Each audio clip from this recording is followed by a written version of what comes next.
गोगर्धव न्याय पहले विचार होगा। प्रसिद्धि है कि एक माता थी, उसके घर में गाय भी थी और गधा भी था। गांव में रहे होंगे तो शहर में सामान मान लाने वाने के लिए गधा भी रखे थे। तो गाय की तो बढ़िया रखते ही हैं, क्यों दूध देती है तो बड़ा हरा चारा देंगे, बढ़िया चीज़ें खिलाएंगे पिलाएंगे, देखभाल होता है, नहलाना धुलाना सब होता है। और गधा को तो कुछ नहीं, तो ऐसे ही कहीं भी बांध देते हैं, कुछ हरा सूखा सूखा कुछ दे दे, घास वो अपना खाया हो गया, और धूप में दौड़ाएंगे, धूप में आना सब होता है। तो एक दिन उसको बाई चांस मौका मिला, वो माता से पूछता है, मैंने कौन से ऐसा अन्याय किया, इस गाय से भी ज्यादा तो मैं सेवा करता हूँ, धूप में जाता हूँ, टन टना वजन डाल देते वजन ले आता हूँ, सारा काम करता हूँ, और फिर भी आप जो है मेरे को कोई सुविधा नहीं दिया। न ऊपर छप्पर है, न पंखा है, न नहलाते हो, न ढंग से कुछ खिलाते पिलाते हो। अब इसको कुछ नहीं करती है ये, वह दिन भर बैठी रहती है, खाती रहती है, दिन भर ही खिलाते रहते हो तुम इसको, नहलाना धुलाना, कितना इसका व्यवस्था देखते हो।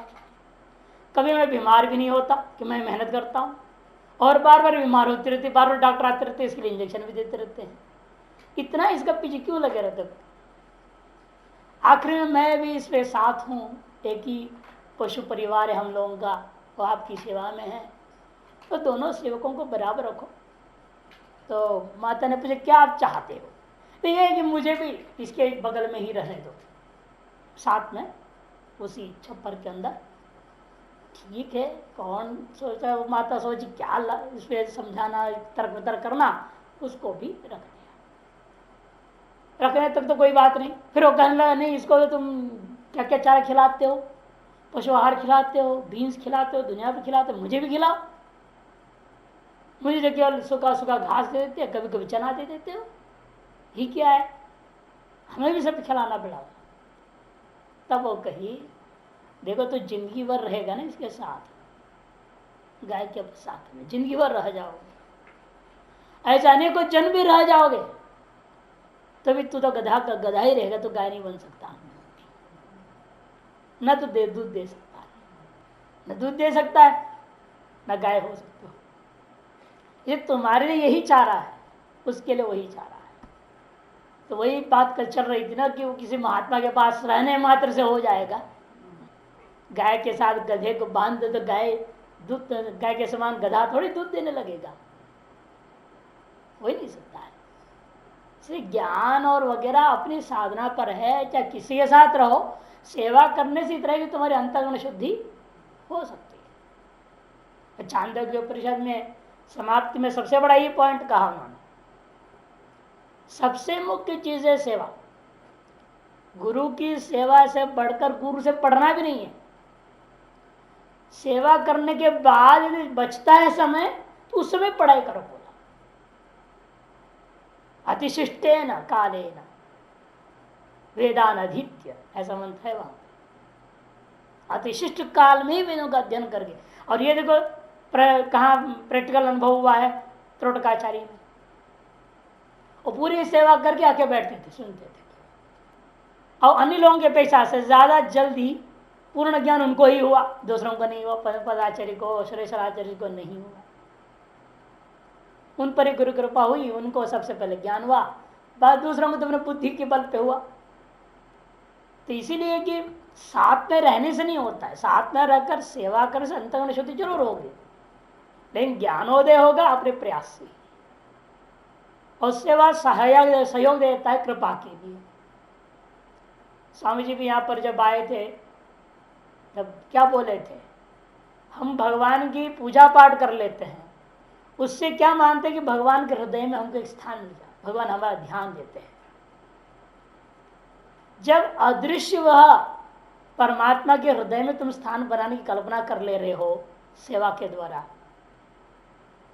कि मनुष्य जो इतना कठोर है, जो गुरु रूपेण है, कि इसके हृदय में तो अपने स्थान नहीं बना सकते, सेवा से अवश्य कर सकते।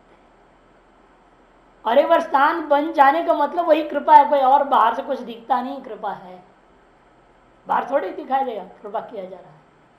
तो उनके हृदय में स्थान बन जाना ही कृपा है।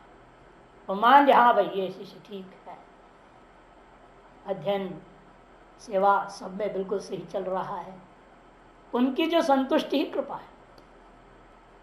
इसलिए गोगर्भ न्याय बताया जाता है कि केवल साथ में रहो सेवा करो तो ठीक है, लेकिन मुख्य है अपने ही प्रयास, अपना ही उपासना ध्यान पूजा पाठ की जरूरी है। तेन पात्रेण व्यापिधान भूतेन सत्य सैव आदित्य मंडल स्थस्य ब्रह्मणो अपीतमाच्छादित मुखम द्वारम तत् तम मन हे पूषण अपावृणो अपसारय तेन पात्रेण इव अपिधान भूतेन। तार ज्योतिर्मंडल जो आपका है, ज्योतिर्मय मंडल जो पात्र के समान मेरे उपास्यभूत हिरण्यगर्भ का एक तरह से ढक्कन सा हो गया है, ढक दिए के समान है।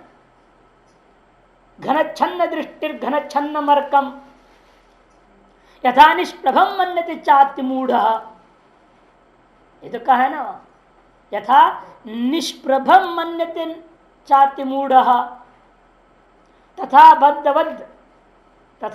बद्धवद भातियो मूढ़ दृष्ट है सनित्योपलब्धि स्वरूप हम आत्मा।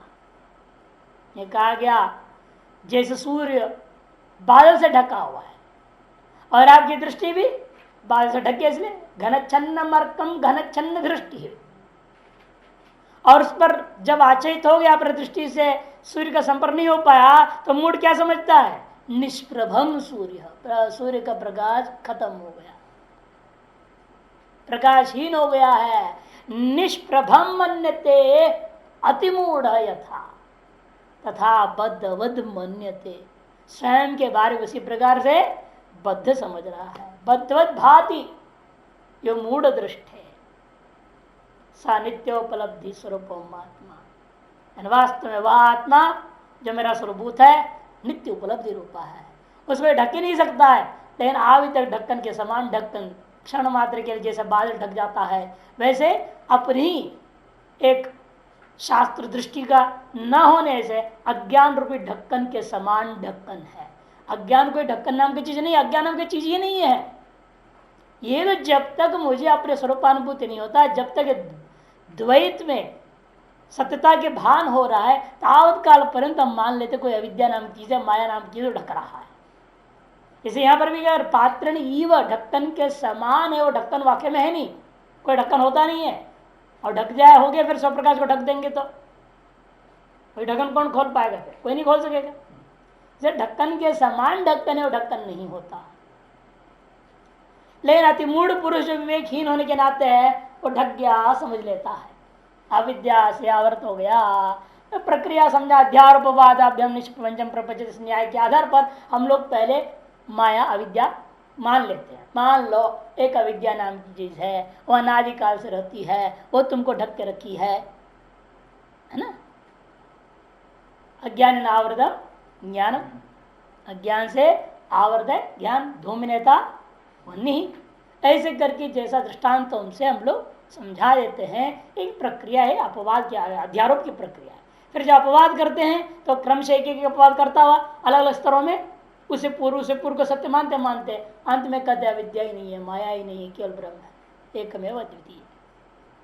तो सत्य से आदित्य मंडलस्थस्य ब्रह्मणो अपहितम, ऐसा लगता है ढक्कन के समाज, ढक्कन के द्वारा जो सत्य है, सत्य कौन है, जो आदित्य मंडलस्थ पुरुष, आदित्य मंडलस्थ सत्य सेव ब्रह्मणो, उस ब्रह्म का मैंने कार्य ब्रह्म का अपहितम आच्छादित मुखम, उस कार्य ब्रह्म का मुख को मानो ढक दिया गया है द्वारम।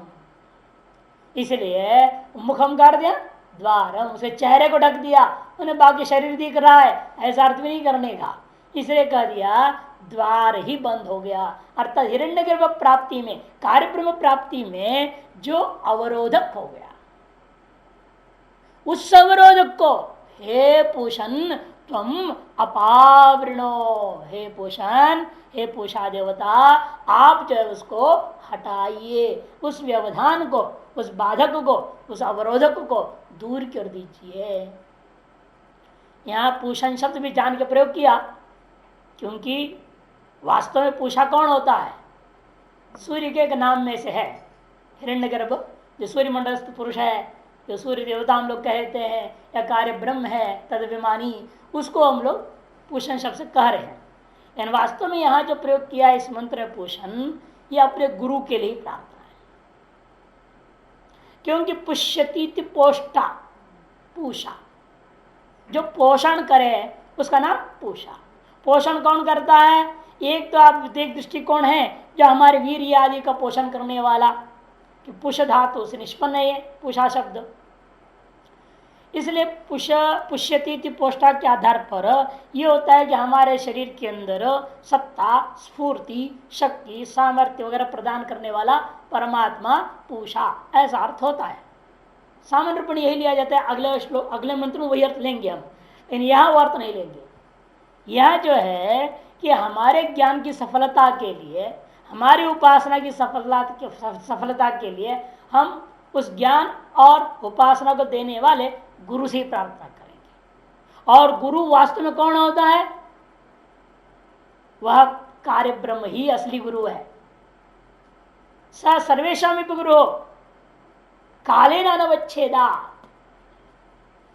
स सर्वेशा में भी गुरु हो, कालेन अनवच्छेदात। योग सूत्र है, योग सूत्र में आया वो जो ईश्वर है, ईश्वर के बारे में वर्णन हुआ, वो ईश्वर कैसा है? तस्य वाचक प्रणव कह दिया, ईश्वर प्रणिधानद्वा तस्य वाचक प्रणव, उस स सर्वेशामपि गुरु हो, कालेन अनवच्छेदात। ये जितने भी हम लोग जिसको गुरु मान के चलते हैं, सब सशरीरी हैं। इनका जन्म दिवस लोग मना देते हैं, इनका शरीर छूटेगा तो निर्वाण दिवस मनाते रहते हैं। 2 उत्सव फ्री में मिल गया आपको भंडारा खाने को, एक जन्मोत्सव, एक निर्वाणोत्सव। लेकिन ये जो है कालीन अवच्छेद है, कालीन अनवच्छेदात नहीं है। असली गुरु कौन है? वो कालीन अनवच्छेदात, जो काल से अवच्छिन्न नहीं है, वो कार्य ब्रह्म ही है। यह काल परिंद सृष्टि तात्काल पर कार्य ब्रह्म रहता है। इसे कार्य ब्रह्म के अलावा बाकी सारी चीजों का टाइम पीरियड बदलता है। इंद्र भी रिटायर्ड हो जाते हैं बीच में, एक ब्रह्मा के अंदर 14 इंद्र बदल जाते हैं, कितने एक एक इंद्र के 7-7 मनु बदल जाते हैं। तो इसलिए बहुत सारी चीजें बदलते रहने वाले सारे देवता लोग भी है, लेकिन हिरण्यगर्भ है कालीन अनवच्छेदात। इसे वह ईश्वर ही असली गुरु है सभी का, जो कालीन अनवच्छेद। उस ईश्वर रूपी गुरु से प्रार्थना किया जाता है यहाँ, हे पोषण, क्योंकि वह हमारे ज्ञान का पोषण करता है। शास्त्र एवं आचार्य से जो उपदेश रूपेण वही ईश्वर ही गुरु रूपेण मुझे देते, ये भावना किया जाता है। इसे कहते हैं हम लोग श्लोक में, गुरु ब्रह्मा गुरु विष्णु गुरुदेवो महेश्वरा गुरु साक्षात परम ब्रह्म तस्मै श्री गुरवे नमः। भावना की जाती है कि यही सब कुछ उनमें ही है, ईश्वरी साक्षात इस रूप में हमें उपदेश दे रहे हैं, ये भावना किया जाता है। इसीलिए कहते वो ईश्वरी के माध्यम ही एतद रूपेण उपाधि विशेषेण मुझे जो ज्ञान और शास्त्रों का उपदेश और उपासना का उपदेश सब दिए हैं, वे ही मेरा उसका पोषण भी इस तरह से करें ताकि मुझे अपना फल रूप कार्य ब्रह्म की प्राप्ति अनायास हो सके। इसलिए पोषण की शर्त में भी यहाँ लिया गया है। अपावरण अपसार्य, क्यों भाई, मैं क्यों तुम्हारे लिए ढक्कन खोल दूं, मैंने अपने से अभिन्न होने दूं आपको? तो कहते हैं सत्य धर्माय। इसका 2 अर्थ है सत्य धर्माय का। पहला अर्थ तव सत्यस्य उपासनात्, आप सत्य का मैंने उपासना किया हूं, धर्म कर दिया, उपासनार्थ में ले लिया। अतः सत्यम धर्मो यस्य मम स्वहम सत्य धर्मा तस्मै मह्यम। सत्य से उपासना, सत्य है कौन? कार्य ब्रह्म का नाम सत्य है। तेषामेश सत्यम कहा गया है, सत्य से सत्यम तेषामेश सत्यम। इसलिए कहते हैं सत्य से कार्य ब्रह्म से ब्रह्मणो उपासनात्।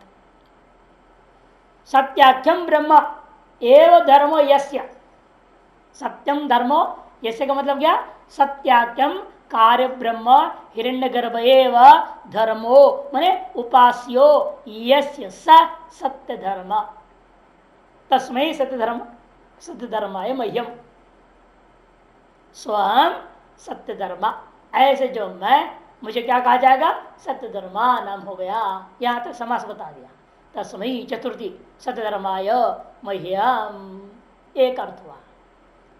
सत्य से उपासनात् पहले सिद्ध कर दिए। सत्य धर्माय का मतलब सत्य से उपासकात्, उपासनात् तार्श उपासकात् मह्यम।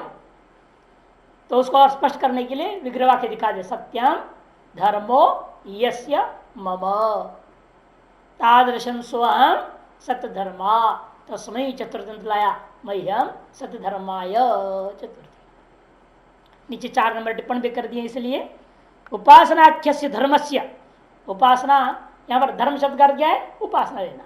उपासनाख्य से धर्मस्य तद उत्था अपूर्व विशेष रूपस्य, और उससे उत्पन्न अपूर्व विशेष रूपों को लेकर के अथवा कहा जा सकता है धर्म शब्द, अर्थात कार्य ब्रह्म की उपासना से जिन जो अपूर्व है, पुण्य है, उसको धर्म शब्द से भी कह सकते हो। इसलिए वाक्य कह दिया धर्मस्य उपास्य देवता अधीनत्वा, क्योंकि हमेशा जो पुण्य है या उपास्य है वह उपास्य देवता के ही अधीन है। उपास्य ब्रह्मणि धर्मत्व आरोप्य, इसलिए उपास्य ब्रह्म में भी धर्मत्व का आरोप कर दिया। सत्यम धर्मो यस्य, सत्यम मने कार्य ब्रह्म, आगे दे रहे सत्याख्यम ब्रह्मैव धर्मो मने उपास्यो यस्य मम तादृशो अहम स्वहम सत्य धर्मा तस्मै सत्य धर्माय, पहला अर्थ है।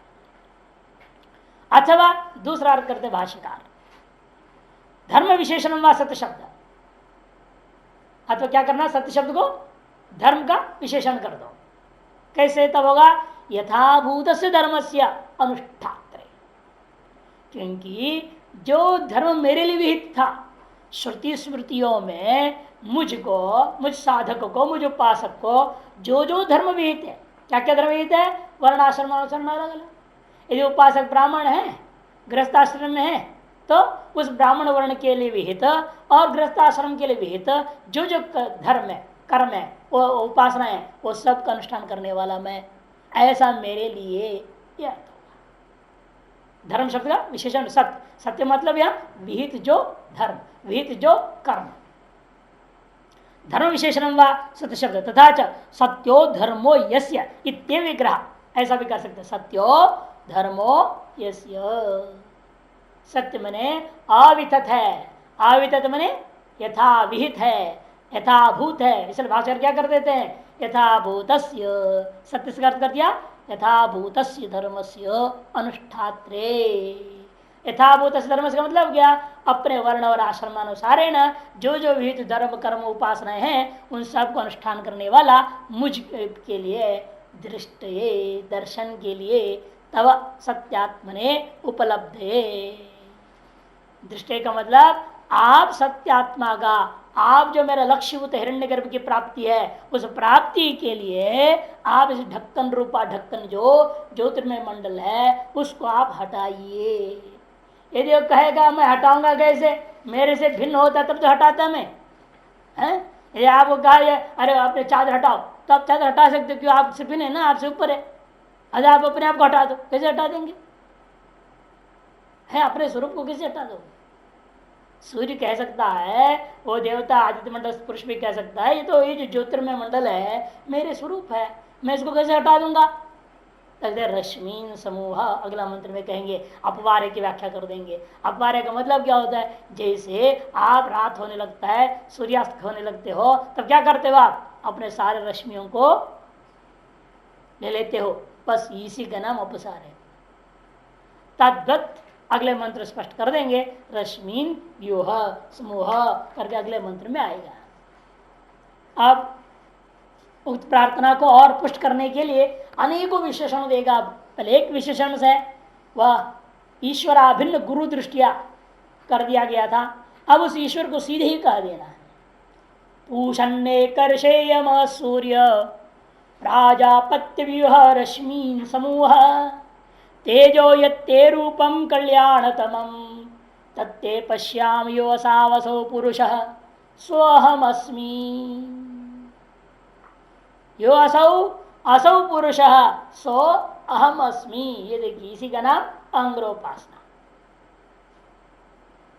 हे पूषण, हे कर्षे, हे यम, हे सूर्य, हे प्राजापत्य, तव रश्मीन व्यूह समूह यत्ते तेजो रूपम कल्याणदमम तत्ते पश्यामि। जो आपका वह कल्याणतम तेजो रूप है वो मैं देखना चाहता हूं। ये जो विघ्नकारी तेजोमय रूप नहीं, ये जो विघ्न रूपा तेजोमय मंडल है, इसको तो आप इन रश्मियों को समेट लीजिए और आपका जो कल्याणतम तेजो रूप है ना, वो मुझे दर्शन होवे। तत्ते पश्यामि, वह मैं देखना चाहता हूं। क्यों? क्योंकि मैंने निरंतर यही उपासना की दिया। क्या उपासना किया हो? यो असौ असौ पुरुष, यह जो ऊपर में सूर्यमंडल में रहने वाला वह जो पुरुष है वही सो अहम अस्मि, वही मैं हूं। ऐसे मैं निरंतर उपासना किया हूं। इसे मैं आपका वह कल्याणतम सौम्य शांत रूप है जो आनंद कारक है, आह्लादक है, उस दिव्य रूप को मैं देखना चाहता हूं। हे पोषण, जगत का पोषण करने वाला, हे पोषण, जगत का पोषण करने वाला, पूषारवि। एकर्षे, हे एकर्षे अनेकर्षि, एकम मन नित्यमेव ऋषति गच्छति, निरंतरम गच्छति थी एकर्ष, जो निरंतर चलते रहता है, चलते रहता है, चलते रहता है, एक मिनट भी कहीं बैठता नहीं, विश्राम नहीं लेता। ऐसा विलक्षण सूर्य है। ये नक्षत्र चारा मंडल सारे ऐसे ही हैं, निरंतर अपना कार्य में लगे हुए हैं, एक सेकंड को छुट्टी नहीं मिलता। और आज रामनवमी 2 आदमी छुट्टी कर दी है, खाए पिए सो गए 2। बताओ, छुट्टी कर दिया ना 2 लोग। गणेश नहीं आया, वो छुट्टी नहीं आया। सूर्य भगवान ऐसा है, एक सेकंड का छुट्टी नहीं, कोई त्योहार से मतलब नहीं, कोई चीज से मतलब नहीं, चाहे रामनवमी है चाहे दिवाली है। हाँ, इन लोगों से काम का रुकना, ये हो ना हो संसार तो चलते रहता है, उनके बिना तो काम में रुक जाए, सारा संसार गड़बड़ा जाएगा। इसलिए वो तो करते चलते करते रहते हैं, वो रुकते नहीं। यदि उनके बिना भी काम चल जाएगा, दूसरा सूर्य भगवान दे देंगे, इस सूर्य हट जाएगा तो हट जाएगा। सुना है ना ब्रह्मा जी के एक बार रिटायरमेंट लेने लग गए थे, बीच में ही थक गए करके, तो अनेकों ब्रह्मा खड़े हो गए लाइन में पोस्ट के लिए। तो इसलिए उनसे भी उन्हें मालूम इतना अंतर है, उनको विवेक है कि मेरे बिना भी चल जाएगा, इसे मुझे करने में ही भला है। इन लोगों को विवेक नहीं है, मेरे बिना भी पाठ चल जाएगा, इसलिए मेरे को ऐसे नहीं करना चाहिए, मेरे को लॉस है, ये मेरे को ज्ञान का लॉस हो जाएगा, मुझे मिस नहीं करना है। ऐसे विवेक इनके पास नहीं है, इसलिए अविवेकी तो है ही, आखिर में अज्ञानी है। एक ऋषि निरंतर चलने वाला यमा, वो यम है, वो सबका नियमन वाला, संयमन करने वाला। क्योंकि वो उठते हैं तो सभी उठते हैं, ना उठे तो कोई ना उठे। ये देखने में मिलता है, सूर्योदय हो जाता है ठंडी के दिनों में, देखो विशेष रूपेण है, अरे पाठ का अभी टाइम है, थोड़ा और बाद में उठेंगे, कोई नहीं, और आधे घंटे बाद उठेंगे। और कई तो हम देखते थे वो 7:30 बजने को पाठ चलता था सवेरे, तो 7:15 बजे उठते हैं रजाई से बाहर, और क्या करेंगे, हाँ तो मुंह धोएंगे, त्रिपुण लगा दे, चले आए, और रजाई से लेके एक कप चाय पी लेते हैं, रास्ते में आलस दूर हो जाए, और पहुंच गए पाठ टाइम पे, उन्हें पता नहीं था दरवाजा बंद हो जाएगा। तो ऐसे ऐसे भी होते हैं, आलसी प्रमाद है। तीसरे कहते हैं इनका नियमन करने वास्तव में सूर्य है। इसलिए आज भी कर्मकांड आप लोगों ने करे, क्या किया अंत में, आपके कर्म का साक्षी सूर्य को अर्घ्य देकर प्रार्थना की, आप कर्म साक्षी हैं, आप हम रजिस्टर कर लेना, हमने गोदान किया है आज, आप रजिस्टर में एंट्री हो गया, आज अमुक ने गोदान किया है या नहीं। तो संयम नियमन भी करेंगे, वो फल भी देने का वो नियंत्रण रखते हैं, कार्य ब्रह्म के हाथ में है सब कुछ। इसलिए कहते हैं संयमनात् यम, सम्यक नियमन करने वाले होने से उनका नाम यम भी है। प्राजापत्य, और वो प्रजापति के संतान है, सूर्य हो, सूर्य सूर्य का दो अर्थ है, यहाँ भाषा कर लेंगे स्वीकरोति सूर्य, स्वीकरणात् सूर्य भाषा भी आएगा। रश्मि नाम प्राणानाम रसानांच स्वीकरण, भाष्य कहते हैं रश्मियों को स्वीकरण करने वाला, सकल प्राणों को स्वीकरण करने वाला, रसों को भी स्वीकरण करने वाला होने से उसका नाम सूर्य है। अथवा सूर्य विज्ञान भी गम्यते बोधित सूर्य, अतः सूर्य मने ज्ञानी के द्वारा गम्य होने के नाते उसका नाम सूर्य इत्यादि अनेक अर्थ बताएंगे कि करके।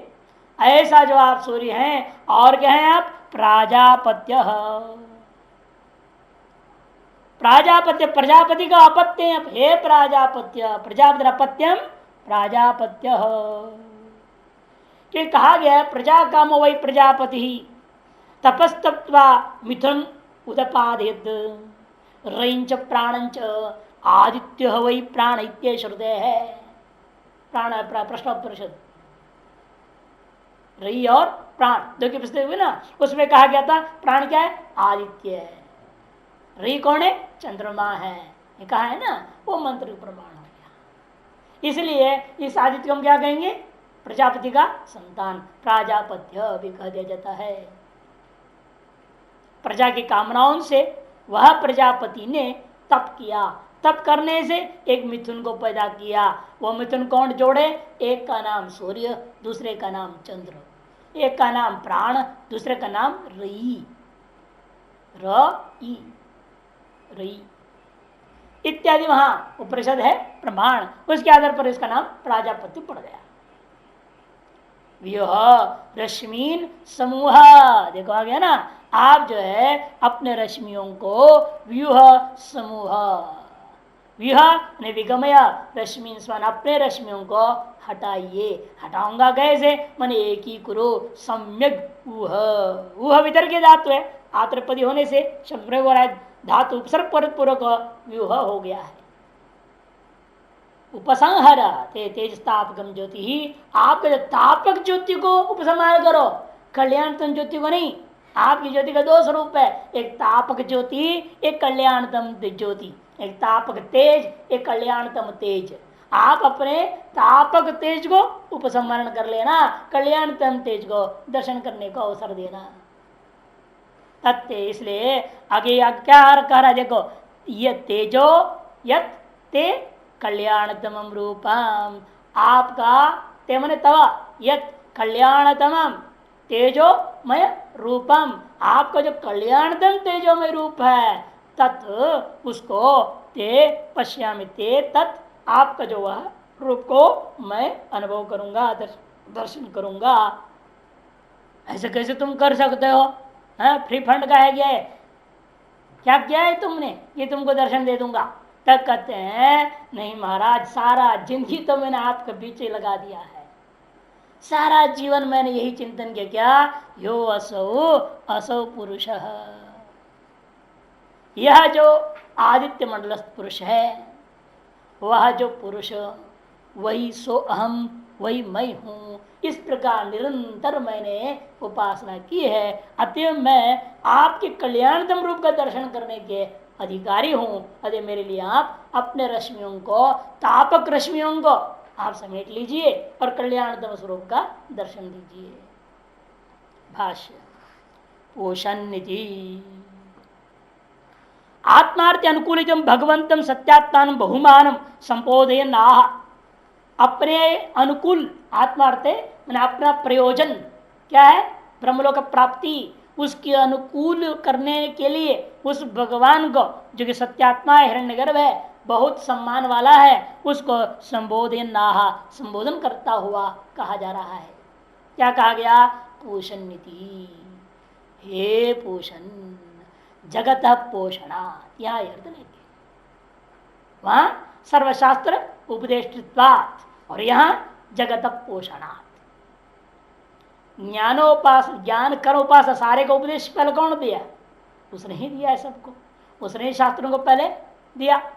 यही परंपरा छांदोग्य समाप्ति में भी आएगा, उसमें साफ लिखा है सबसे पहले इस कार्य ब्रह्म ने प्रजापति को दिया, प्रजापति ने मनु को दिया, मनु ने अपने जितने भी संतान उत्पन्न किए उन सबको दिए। इस तरह से वर्णन आएगा। अनेकों जगह इस प्रकार के वंश, जो वंश ब्राह्मण आदि होते हैं, परंपरा को बताएंगे। अंत में आते ब्रह्मणे स्वयंभू ब्रह्मणे नमः, अंत में कह देता है। और स्वयंभू ब्रह्म कौन है? हिरण्यगर्भ ही है। सकल शास्त्रों को उपदेष्टा वही होने से सकल शास्त्रों का कर्म उपासना ज्ञान का आज तक यदि किंचित पोषित है तो उसी के वजह से है।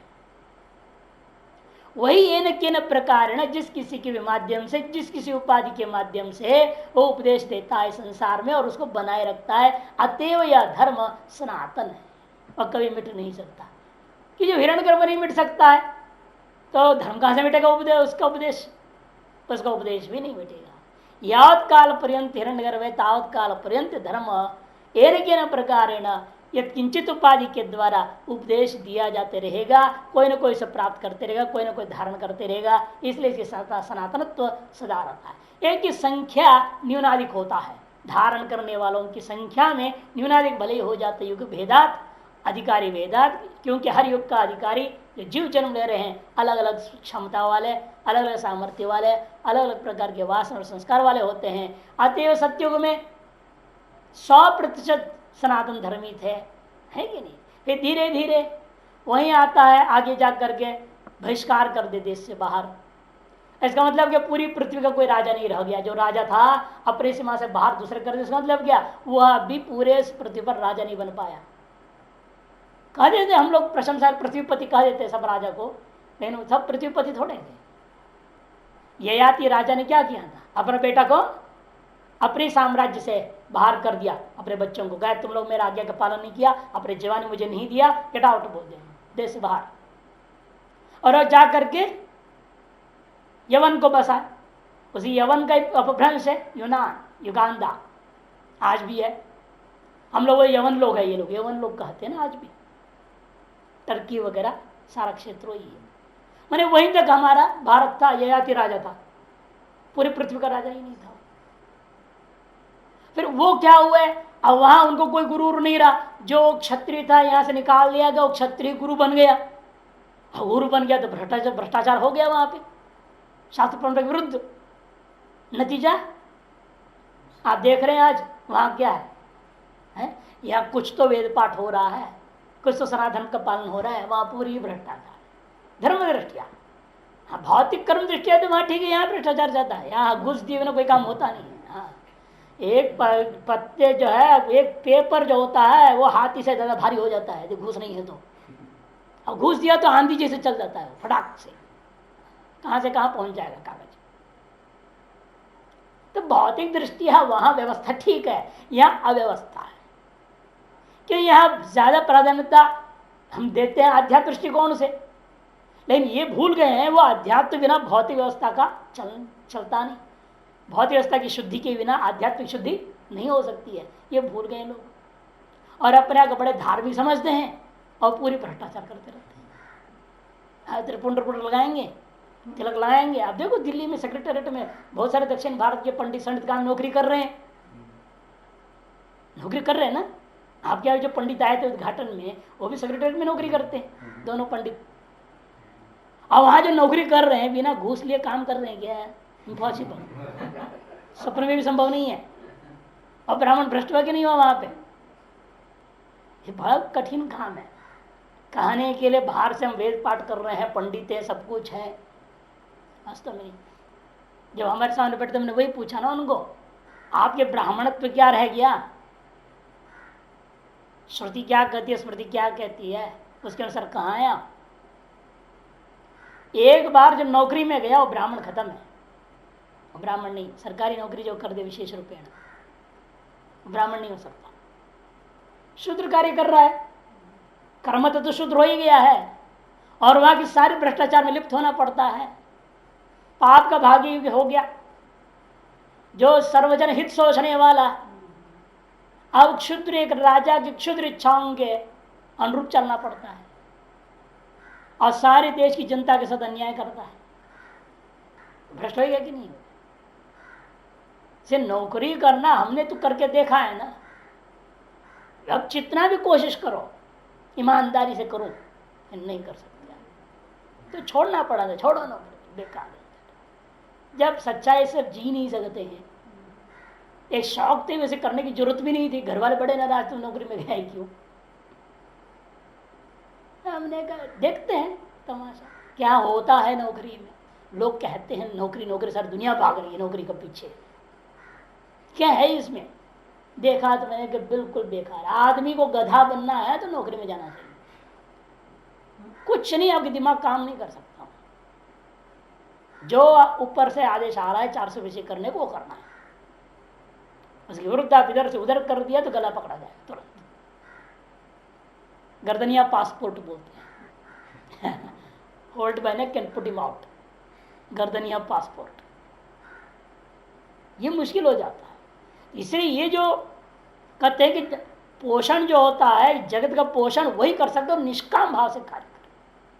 और सूर्य जगत का पोषण क्यों कर पा रहा है, क्योंकि वो निष्काम भाव से कार्य करता है। जगत पोषणात् पोषण, जगत का पोषण करने से वह पोषण है। और जगत का पोषण कैसे करता है, उसमें स्मृति है। अग्ना मनुस्मृति अग्नौ प्रास्ताहुति ही सम्यक आदित्यम उपतिष्ठते आदित्या जायते वृष्टिर वृष्टिरन्नम ततः प्रजा। क्रम हम लोग यहाँ हवन करते हैं, आहुतियां देते हैं। अग्नौ प्रास्ता आहुति ही, अग्नि में जो प्रक्षेप किया हुआ आहुति है वह आदित्य में उपतिष्ठित है, वह आदित्य मंडल में जाकर उपस्थित हो जाता है। ये मध्य विद्या में आया था ना, यहाँ जो कर्मोपासना ऋग्वेद का मंत्र वो पूर्व में चला गया, पश्चिम में जो है यजुर्वेद का, दक्षिण में अमुक वेद का, चारों वेदों के मंत्र आदि जो इतिहास पुराण सबको वहां जाकर के सूर्य बना। एक तरह सूर्य को आप अपने कर्मों से निष्पादनी कर देते हैं, ऐसे वर्णन हो गया है। माने वो जो फल स्वरूप है उसका वहां हमारे कर्म फल स्वरूप वहां जाकर उपस्थित हो जाता है उस रूप से। और फिर वो हमारे लिए कैसे लौट आता है, कहते आदित्य जायते वृष्टिर, उसी आदित्य ने वर्षा काल में वर्षा कर देता है। उससे वर्षा करने से क्या हुआ हमारे लिए, कहते अन्न उग गया, अन्न होने से आप खाए, खाने से वीर्य बना, वीर्य बनने से प्रजा बन गया। इस प्रकार से जगत का पोषण चक्र चल रहा है और प्रजा फिर हवन करेगा, ये चक्र चल रहा है। इस प्रकार जगत का पोषण करने उसका नाम पोषण हो गया। पूषा रवि ही तथा एक ऋषति गच्छति, एक ही अकेला ही चलता है, वो दुकेला नहीं होता कभी। हाँ, दो नहीं होता वो, 2 पैर से 4 पैर वाला, 4 से 6 पैर वाला, 8 पैर वाला वगैरह नहीं होता वो, एमबीबीएस नहीं बनता है ना वो। एमबीबीएस समझते हो ना क्या होता है, नहीं जानते। अरे आप पहले केवल बी थे, आप पहले क्या है, बी हैं, ब्रह्मचारी। बी मीन्स ब्रह्मचारी, बाद में क्या हो गया, मियाँ बीबी हो गए। आपका नाम मियाँ हो गया, ब्रह्मचारी नहीं रह गया, ओपी हो गया बीबी, मियाँ बीबी हो गए, एमबी हो गए आप। और उसके बाद बीएस आ गया, मियाँ बीबी बच्चा समेत। अब पहले 1 पैर 2 पैर वाला था ना, ब्रह्मचारी थे, तो मियाँ बीबी हो गए तो 4 पैर वाले हो गए, फिर 6 पैर, फिर 8 पैर, बढ़ते ही जाता है। 1 बच्चा हो तो 6 पैर, 2 बच्चा हो तो 8 पैर, 2 जोड़ते जाओ, केकड़े बने फिर 6 पैर वाले पहले मकड़ी बना है, फिर जाल बिछाने लगा अपने बच्चों के चक्कर में। इस तरह से होते रहता है संसार। तो लेकिन ये सदा एक एव ऋषति गच्छति, कहीं भी जाना आना का मतलब तात्पर्य नहीं है यहाँ, लेकिन निरंतर चलने वाला इसका कर्षि हे कर्षे संबोधन है। तथा सर्वस्व संयमनाद यम हे यम, इसी प्रकार सभी का ऊपर संयमन करने वाला है। अहोरात्रादि काल विभाग के द्वारा नियत लोक सर्वव्यवहार से सूर्य गति अधीन, क्योंकि दिन और रात रूपी काल के अधीन होकर आप अपना सारा व्यवहार करते हैं। आपका सारा व्यवहार क्या होता है, दिन और रात रूपी काल की व्यवस्था के दिन है। और काल विभाग नियत रूपेण जो आपके लोक व्यवहार के लिए नियत रूपेण उपयोगी बना हुआ है, उसका कारण कौन है, ये सूर्य का गति उसके अधीन है। इति भाव। और कहते तथा रश्मिनाम प्राणानाम रसनांच स्वीकरणात् सूर्य, इसी प्रकार वह रश्मियों का, प्राणों का और रसों का स्वीकरण करने से उसका नाम सूर्य है। स्वीकरोती सूर्य व्युत्पत्ति को लेकर के मन में रखते हुए ये कहा जा रहा है। कभी कैसा होगा? रश्मयो मरीच प्राणा चक्षुरादीनी इंद्रियाणी। रश्मि मैंने मरीच है, प्राणा से क्या लेना? चक्षुरादि इंद्रिया, और रसाश्च जल प्रमुखानी द्रव द्रव्यानी, और रस से क्या लेना? जल आदि जो द्रव द्रव्य है धरती के ऊपर जिसको सुखा लेता है। ये जो मौसम चल रहा है अप्रैल मई जून जुलाई, क्या होता है? ये सारा सुखा लेता है, खींचता है पूरी की पूरी। और इसको रस मैंने जो द्रव द्रव्य है, रस है, अनेक प्रकार से पेड़ भी सूख जाते, कई पौधे भी सूख जाते, पत्ते सूख जाते, उन सब में जो जलांश को वो खींच लेता है। तो वो जो है द्रव द्रव्यों का जल प्रमुख आदि, जल है प्रमुख, मुख्य रूपेण जल, और वन वनस्पति औषधि सभी का लेता है। इसलिए तो वर्षा में जो उस बारिश के जल में जो ताकत है अन्य किसी भी जल में नहीं है। उस जल में एक स्पेशल ताकत होता है। आप देख लो, खेती करो, केवल ट्यूबवेल से पानी देकर खेती करो, बारिश ना पड़े एक बूंद भी, बिल्कुल थर्ड क्लास क्वालिटी का होता है। चाहे जितना यूरिया डालो फ्यूरिया डालो, सब उसे दम नहीं होता। जो कैलोरीज वगैरह होता है ना, विटामिन वगैरह को गिनते हैं, अब लेबोरेटरी में टेस्ट कराएंगे, वो नहीं होता है। और एक बारिश में ढंग का हो जाए, बिल्कुल अमृत जैसा हो जाता है। गजब लक्षणता देखा गया है। क्योंकि उस कारण क्या है, सारे प्रकार रसों को निचोड़ रखा है। उस बादल में सभी प्रकार के रस सम्मिश्रित, केवल जल नहीं है ना, अन्यों के भी रस, जल का प्रधान रस वो सब उसमें सम्मिलित है। इसलिए उसमें विलक्षण ताकत होता है। इसे कहता है ऐसे रसों को वह क्या कर दिया? आहरण करने वाला है। तथा रश्मि रस स्वीकरणम व्यक्तम एवं, रश्मि और रसों का जो अपने अंदर लेना ये तो व्यक्त है।